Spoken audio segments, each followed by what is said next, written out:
Juga ada yang belum ketangkap. Itu si pelaku pembunuh pemerkosa adik penjual gorengan di Padang Pariaman itu, baru barang-barangnya aja yang ditemukan sama polisi. Kita tengok dulu beritanya ini.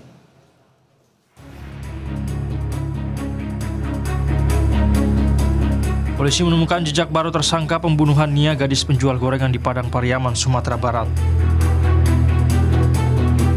Sebuah tas berisi sejumlah barang yang diduga milik pelaku ditemukan oleh petugas. Tas diduga milik tersangka ditemukan polisi saat menyisir sebuah kebun di Nagari Guguak.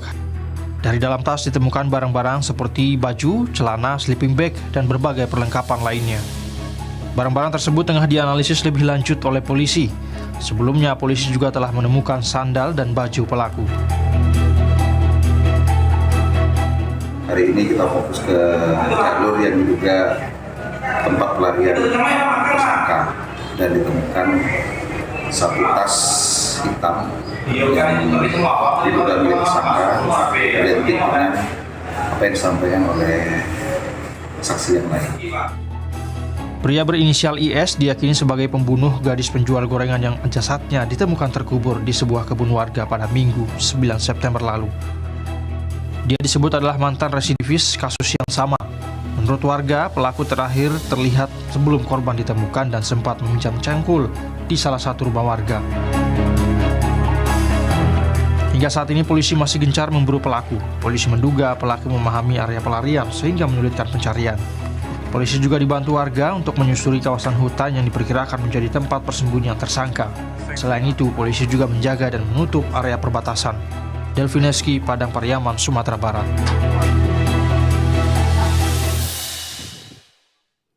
Abangku, ini orang memang pengecut. Udah bunuh dan perkosa anak orang, malah kabur sampai meresahkan warga sekampung. Hah, hukuman apa yang pantas untuk orang kayak gini ya? Coba aku tanya dulu sama Kak Hanifah Hasna. Beliau ini kan kriminolog. Pasti beliau ini punya pandangan yang pas untuk melihat kasus ini seperti apa. Aku telepon dulu ya. Hah.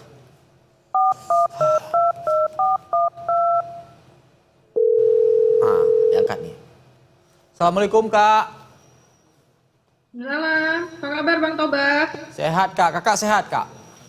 Kak, ini aku harus tanya Kakak ini soal kasus-kasus yang sakit kepala kita dengarkan ini. Kita lihat beritanya. Ini kasus adik penjualan gorengan di Padang Pariaman itu. Sampai sekarang polisi belum berhasil menangkap si pelaku ini. Katanya sembunyi di hutan. Kenapa sulit sekali polisi menangkap pelaku ini, Kak? Oke, baik. Kalau kesulitan menangkap pelaku dengan alasan karena bersembunyi di hutan, itu menjadi sesuatu yang wajar. Yang penting sudah ada respon dari kepolisian dan masyarakat setempat gitu ya. Karena bagaimanapun juga perlu kehati-hatian. Di mana ini kan masalah besar, kasus-kasus besar, kasus yang menjengkelkan dan membuat masyarakat itu marah gitu ya. Sehingga perlu kehati-hatian karena kalau salah tangkap lagi, presiden buruk akan semakin menghantui polisi. Karena sejauh ini terjadi banyak sekali kesalahan-kesalahan tangkap yang membuat jadi runyam masalahnya gitu, sehingga perlu kehati-hatian. Kalau memang sudah ketahuan pelakunya itu bersembunyi di hutan, itu sebetulnya bukan sesuatu yang susah, hanya membutuhkan waktu saja gitu. Karena ketika orangnya itu harus keluar dari kota ini, keluar dari negara, itu akan lebih menjadi menyulitkan lagi. Demikian Bang Tobat. Kak, dengan upaya menghilangkan barang bukti, melarikan diri, apa hukuman yang tepat untuk pelaku ini, Kak? Sebetulnya sudah ada dalam undang-undang ya, ketika seseorang itu menyembunyikan, menghalang-halangi, menghancurkan, merusak, bahkan membuang, ini sudah ada hukuman tersendiri untuk pelaku. Jadi ketika dia melakukan hal itu, pastinya akan terjadi berlapis gitu ya, tuntutan berlapis dari dia melakukan ruda paksa, terus membunuh, menghilangkan, ini semua sudah ada dalam undang-undang yang telah mengatur. Jadi perlu kehati-hatian dari kepolisian, jangan sampai karena desakan masyarakat, terus keinginan masyarakat yang menggebu-gebu, ini menjadi kasus ini menjadi terlewat lagi. Jadi harus hati-hati, tapi tentunya dengan dia menghilangkan tadi itu, ada beberapa pasal yang bisa menjerat dia. Jadi hukumannya mungkin akan bisa lebih diperberat, Kak. Kabarnya dia ini... Iya, betul.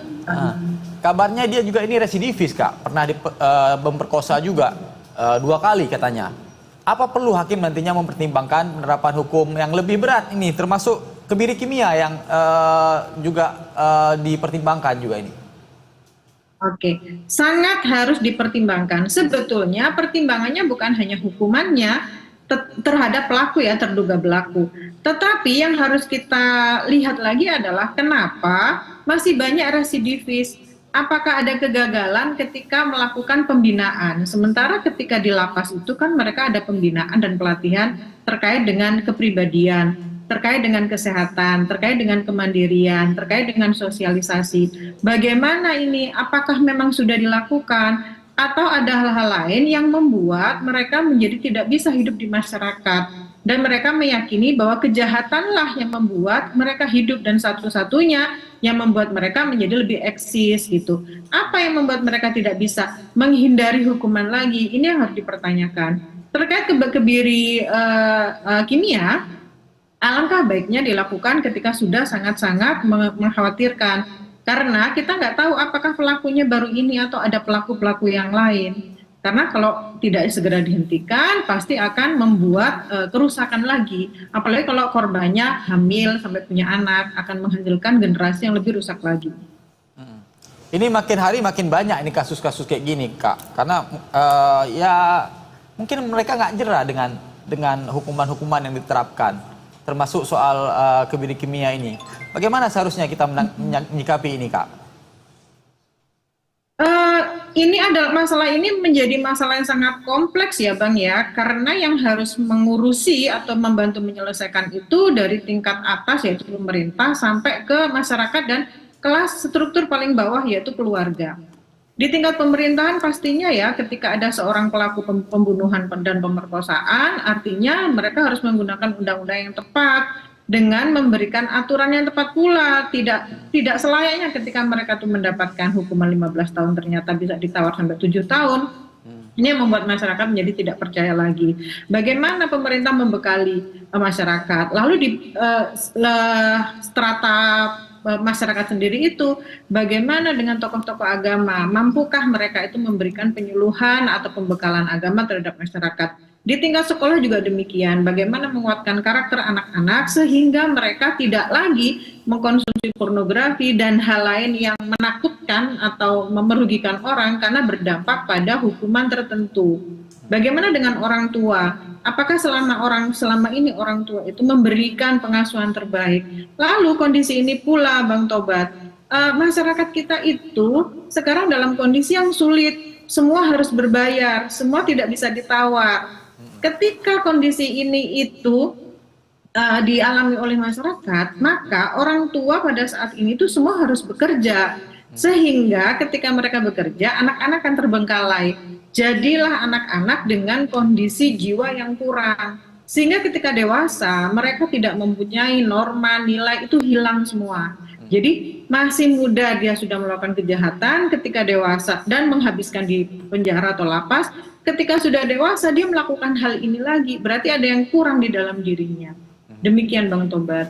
Oke lah Kak, semoga ini pelakunya bisa segera ditangkap lah Kak, biar dia nanti juga mendapatkan hukuman maksimal di penjara nanti. Sehat selalu ya Kak, makasih banyak Kak waktunya. Assalamualaikum Kak.